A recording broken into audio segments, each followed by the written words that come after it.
নজর রাখবো পরবর্তী খবরে। ভাতারের মাধব পাবলিক হাই স্কুলের প্রাঙ্গণে ম্যানকাইন্ড গ্যাস এবং ফার্স্টের উদ্যোগে অনুষ্ঠিত হলো এক জমজমাট সঙ্গীত সন্ধ্যা। ইমন চক্রবর্তী এবং অভিনেতা বিশ্বনাথের উপস্থিতিতে এই অনুষ্ঠান ঘিরেছিল ব্যাপক উন্মাদনা ও দর্শকদের অপরিসীম সাড়া।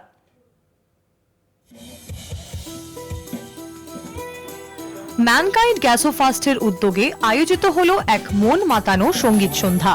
তালে ছন্দে জমে উঠেছিল এক স্মরণীয় সন্ধ্যা।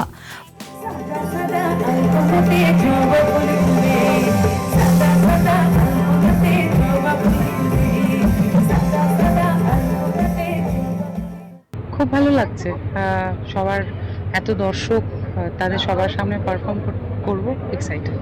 ভাতার মাধব পাবলিক হাই স্কুলে আয়োজিত এই বিশেষ অনুষ্ঠানে উপস্থিত ছিলেন জনপ্রিয় সঙ্গীত শিল্পী ইমন চক্রবর্তী এবং অভিনেতা বিশ্বনাথ বসু।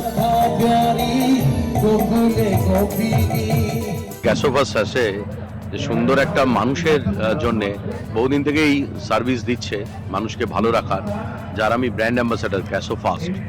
তাদেরই আজকে প্রথম সন্ধ্যা বর্ধমান দিয়ে শুরু হচ্ছে। আর আমার সবথেকে প্রিয় পশ্চিমবঙ্গের একটা শহরের মধ্যে হচ্ছে বর্ধমান, কারণ আমি এখানে জন্মেছিলাম 1978 সালে।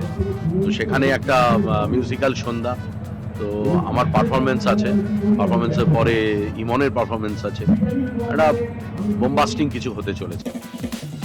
গ্যাসোফাস্টের এক কর্মকর্তা জানান, পশ্চিমবঙ্গের বিভিন্ন প্রান্ত থেকে বিপুল উৎসাহ ও সাড়া পেয়েছেন তারা। সেই ভালোবাসার কারণেই ভাতারে এমন জমজমাট ও প্রাণবন্ত সঙ্গীত সন্ধ্যার আয়োজন করা হয়েছিল। তো এই সমস্ত প্রোডাক্ট থেকে দারুণ সাড়া পেয়েছি এইসব এরিয়া থেকে। তো যেখানে যেখানে এই ধরনের সাড়া পেয়েছি সেখানে সেখানে আমাদের কোম্পানির তরফ থেকে আমরা সেই এরিয়াকে আজকের দিনের প্রোগ্রাম, যেমন ইমন, জুবিস, জোজো, বিশ্বনাথ বাসু সবাই আসছেন আজকে প্রোগ্রামে। তো আমরা সেই প্রোগ্রামটা এখানে রেখেছি জাস্ট এটা কৃতজ্ঞতা জানানোর জন্য। আনন্দ করবো এটাই, আর থ্যাংক ইউ ম্যানকাইন্ডকে। অনুষ্ঠান শুরু হওয়ার বহু আগেই দর্শক শ্রোতাদের মধ্যে তৈরি হয়েছিল প্রবল উন্মাদনা, আর সেই প্রত্যাশাকে যেন ছাপিয়ে গেল মঞ্চের একের পর এক চমক।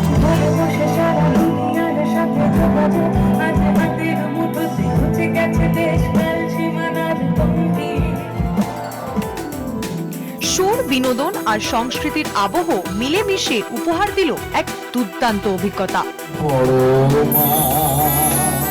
পূর্ব বর্ধমান ভাতার থেকে শেখ আব্বাস আলীর রিপোর্ট, কলকাতা টিভি।